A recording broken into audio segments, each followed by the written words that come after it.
नमस्कार, मेरा नाम है अरविंद सिंह राजपुरोहित और आप देख रहे हैं अनअकैडमी। चर्चा बहुत ही खतरनाक हो रही है, खास करके तालिबान को लेकर के।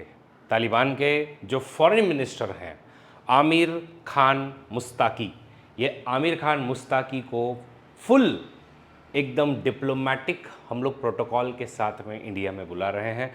इसका कहीं ये मतलब तो अब नहीं बन जाता है कि अब जो है वो तालिबान इंडिया के लिए अछूत नहीं रहा है और शायद से इंडिया तालिबान को रिकॉग्नाइज कर ले।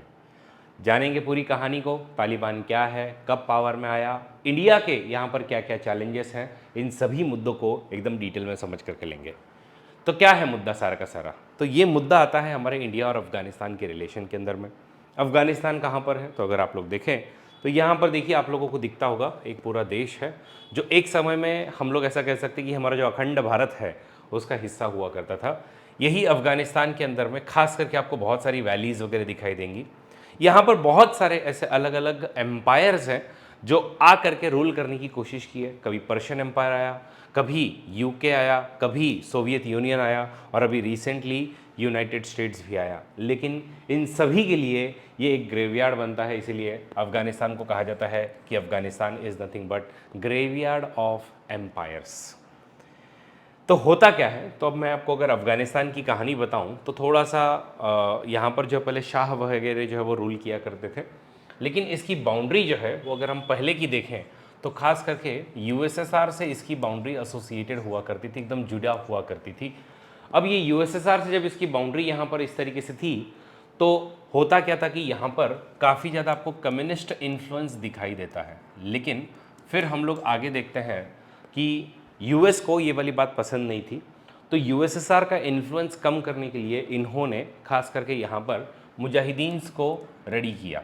किनको? मुजाहिदीन को। और इन मुजाहिदीन को 1970s के एकदम एंड में, 1980s में वगैरह, ये मुजाहिदीन का काम था कि यहाँ पर जो यूएसएसआर सपोर्टेड जो गवर्नमेंट है उसको ओवरथ्रो किया जाए, जो कि काफ़ी एक मॉडर्न गवर्नमेंट हुआ करती थी। आज आप लोगों के लिए बिलीव करना बहुत ही इम्पॉसिबल सा लगता होगा कि एक समय में अफगानिस्तान के अंदर में इनफैक्ट स्कर्ट्स में लड़कियां घूमती थी, वहाँ पर लड़कियों को भी शिक्षा का अधिकार था। वहाँ पर इनफैक्ट ये हिपी कल्चर के लिए काफ़ी फेमस हुआ करता था, हिपी ट्रेल के लिए काफ़ी फेमस हुआ करता था।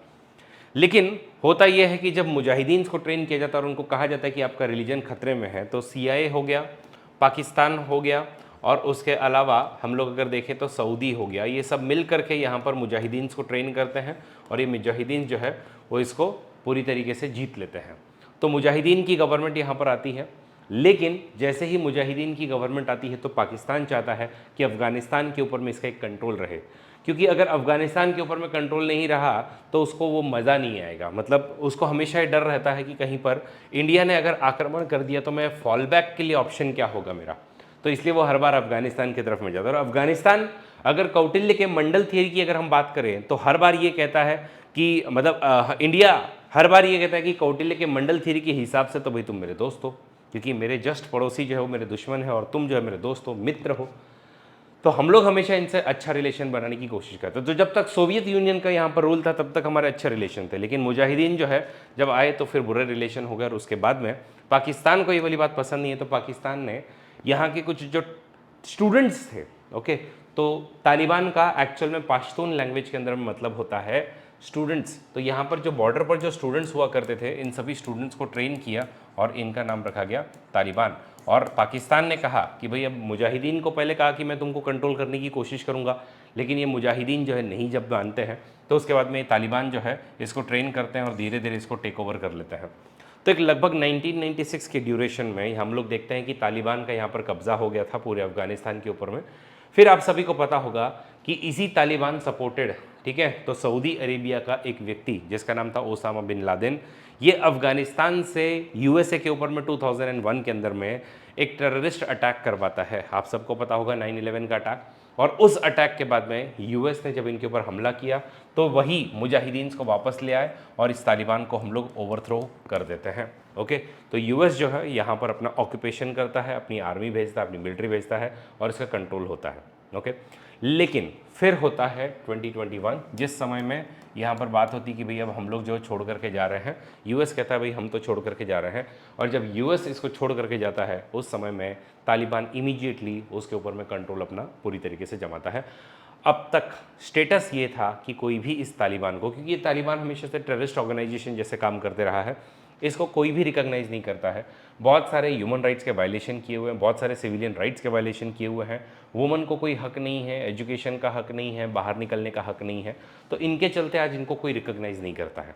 लेकिन अब बात ये आ रही है कि अफ़गानिस्तान में हमेशा से ही हमारे इंटरेस्ट रहे हैं, और अब जो है वो एक रशिया के अंदर में एक मॉस्को डायलॉग टॉक जो है वो हुई थी, और उसके अंदर में भी थोड़ा बहुत हम लोग देखते हैं कि इनके तरफ में मतलब लोगों का थोड़ा सा सॉफ्ट कॉर्नर जो है वो आ रहा है। और अब हम लोग जो है जब इनको बुला रहे हैं, किसे, आमिर खान मुस्ताकी जो कि उनके फॉरेन मिनिस्टर है, तो ये फॉरेन मिनिस्टर को जब इंडिया के अंदर में बुला रहे हैं तो कहीं ना कहीं ये एक स्टेप है कि यस अब हम लोग भी तालिबान को रिकॉग्नाइज़ करेंगे। लेकिन हम लोग इस मुद्दे को देखेंगे कि क्या इसको रिकॉग्नाइज़ करना हमारे लिए सही होगा, गलत होगा, या कैसे कैसे होगा। बाकी अगर मैंने आप सबको बताया कि हमारी तो इनके साथ में सिविलाइजेशनल लिंक जो है वो बहुत पुरानी रही हुई है। ओके, तो अगर आप देखें तो अफ़गानिस्तान तक पहुंचने के लिए हम लोगों ने इनफैक्ट ईरान के यहाँ पर जो छाबार पोर्ट है वो भी लिया है ताकि हम लोग यहाँ से पहुंच सके।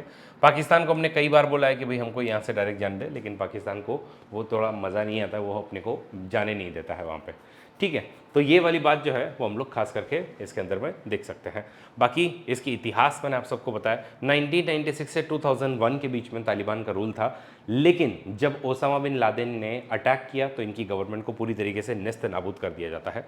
ओके, अब उसके बाद में वापस से 2021 में जब यूएस यहाँ से निकल गया है तो यहाँ पर ये आ गया है। लेकिन अब इनमें से ही जो मुस्ताकी वगैरह है ये खुद यूएन के सैंक्शन लिस्ट के अंदर में आज भी नेम्ड है, इसको यूएन डेजिग्नेटेड टेररिस्ट जो है वो कहा गया है। ओके, फिर ये अनरिकॉग्नाइज्ड है, अभी भी आज भी इनको कोई रिकॉग्नाइज नहीं करता है, केवल और केवल तालिबान को एक ही गवर्नमेंट रिकॉग्नाइज करती है और वो है रशिया। ठीक है, उसके अलावा तालिबान को कोई भी रिकॉग्नाइज नहीं करता है। इनकी फ़िलहाल अगर हम लोग रेजीम देखें तो जब 2021 में ये पावर में है तो वैसे ये सब शुरू हुआ था मुल्ला मोहम्मद ओमर से, लेकिन आज जो है वो यहाँ पर जो अखुंडज़ादा है वो भी फ़िलहाल वहाँ के चीफ़ है, प्रेसिडेंट है। उसके अलावा आप लोग जो है यहाँ पे अलग अलग लोगों को देख सकते हो जो कि आज फ़िलहाल यहाँ पर जो है वो सत्ता के अंदर में है, जिसमें से आमिर खान मुत्ताकी जो है वो अभी एक्टिंग फॉरेन मिनिस्टर है। उसके अलावा सिराजुद्दीन हक्कानी ये इंटीरियर मिनिस्टर है। मुल्ला याकूब मुजाहिद, ओके, तो ये जो है वो डिफेंस मिनिस्टर है। और बाकी अलग अलग मिनिस्टर जो है वो आपको दिखेंगे, और ये इधर में इस तरीके से इनका सारा का सारा सिस्टम है। अब इस सिस्टम के अंदर में एज आई सेड कि हमारे क्या है कि बहुत ज़्यादा इंटरेस्ट है हमेशा से ही अफ़गानिस्तान के अंदर में रीजनल सिक्योरिटी की बात कीजिए, क्योंकि क्या है कि दो चीज़ें हैं, एक तो ड्रग्स का इशू भी वहाँ से निकल करके आता है और दूसरा टेररिज्म का इशू भी निकल करके आता है। तो ये जो है वो यहाँ पर गोल्डन क्रीसेंट वाले फॉर्म के अंदर में आता है, जहाँ पे ये पाकिस्तान, अफगानिस्तान, ईरान, यहाँ से सारा का सारा ड्रग्स जो है वो सप्लाई किया जाता है। फिर पाकिस्तान को अगर हमको काउंटर करना है, उसको अगेंस्ट में अगर अपने को लिवरेज चाहिए, तो उसके लिए अगेन ये एक इम्पॉर्टेंट पार्ट जो है वो अपने लिए बन जाता है। कनेक्टिविटी के लिए कि भाई हमने जो international north south transport corridor जो बनाया हुआ है उसके लिए अगेन ये हमारे लिए इंपॉर्टेंट है। स्टेबिलिटी, इंटेलिजेंस, इन सब चीज़ों के लिए इंपॉर्टेंट है। तो कहीं ना कहीं अगर हम लोग देखें तो अफ़गानिस्तान जो है वो हमेशा से ही हमारे लिए एक इम्पॉर्टेंट बना हुआ है देश। इनफैक्ट इसीलिए इंडिया ने आज तक यहाँ पे सलमा नाम का जो डैम है, जिसको अब इंडिया अफगानिस्तान फ्रेंडशिप डैम कहा जाता है, या फिर वहाँ की पार्लियामेंट की बिल्डिंग हो, झारंग टू दिलाराम का हाईवे हो, या फिर ह्यूमैनिटेरियन एड की बात हो, ये सभी इंडिया ने इनको मुहैया करवा करके दी हुई है। ओके, लेकिन अब हम आते हैं मेन बात पर, तालिबान के रिकॉग्निशन को लेकर के। आज तालिबान को कोई रिकॉग्नाइज करता है? Answer is only one country and that is Russia. तो रशिया के अलावा अभी इसको कोई नहीं करता है। ओके, तो सिर्फ रशिया ही इसको अभी तक इनडायरेक्टली रिकॉग्नाइज करता है। यूएन अभी तक इसको रिकॉग्नाइज नहीं करता। यूएन अभी भी जो पुरानी जो गवर्नमेंट का जो ट्राई कलर था ना, जो सिविलियन गवर्नमेंट का, उसको रिकॉग्नाइज करती है।